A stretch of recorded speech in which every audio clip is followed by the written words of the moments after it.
mí me pareció muy interesante porque no traía ninguna idea clara de lo que iba a ser, entonces todo ha sido aportación positiva.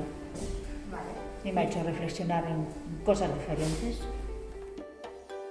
Bueno, yo creo que es interesante, no sé si es muy interesante, pero al menos sí es interesante, es parar, reflexionar con un grupo de compañeros que vamos a compartir las mismas inquietudes a partir de ahora y bueno, dar alternativas a este cambio.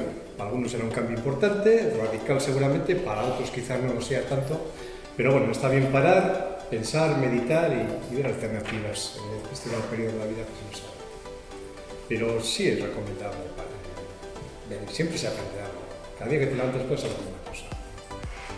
En ese sentido sí recomiendo a los compañeros que vean, que participen y disfruten 3 días aquí.